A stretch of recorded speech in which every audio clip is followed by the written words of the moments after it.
আমরা কিন্তু ইমো কম বেশি সবাই ব্যবহার করে থাকি। তো ইমোতে কথা বলার সময় আমরা কিন্তু একটা ভয় পাই, সেটা হচ্ছে স্ক্রিনশট বা ভিডিও রেকর্ডিং করতেছে কিনা সেই বিষয়টা নিয়ে। তো আপনি চাইলে খুব ইজি ওয়েতে সেটা বন্ধ করে নিতে পারবেন। সেই আইডি থেকে আপনি কথা বলার সময় কোনো প্রকার ভিডিও রেকর্ড, স্ক্রিন রেকর্ড করতে পারবে না। তো সেটা দুইটা ওয়েতে করতে পারবেন, চলুন দেখিয়ে দিচ্ছি। প্রথমে আপনি ইমোতে চলে যাবেন, যাওয়ার পরে ধরেন এই আইডিটা থেকে আমি এই আইডির সাথে কথা বলি, আমি চাচ্ছি যে এই আইডি থেকে কোনো প্রকার স্ক্রিনশট বা ভিডিও রেকর্ডিং, স্ক্রিন রেকর্ডিং যাতে না করতে পারে। তো সেটার জন্য যেটা আপনি করবেন সেটা হচ্ছে এইখানে হোল্ড করে, ফাঁকা জায়গায় হোল্ড করে ধরে উপরের দিকে টান দিবেন।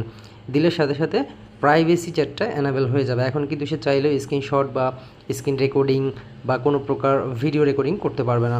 এটা একটি ওয়ে। আরেকটা ওয়ে হচ্ছে আবার এটা বন্ধ করার জন্য আবার হোল্ড করে ধরে উপর দিকে চাপ দিবেন। দেওয়ার পরে দেখতে পাচ্ছেন ডিজেবল প্রাইভেসি চ্যাট নামে একটি অপশন, এটাতে ক্লিক করলে সাথে সাথে বন্ধ হয়ে যাবে।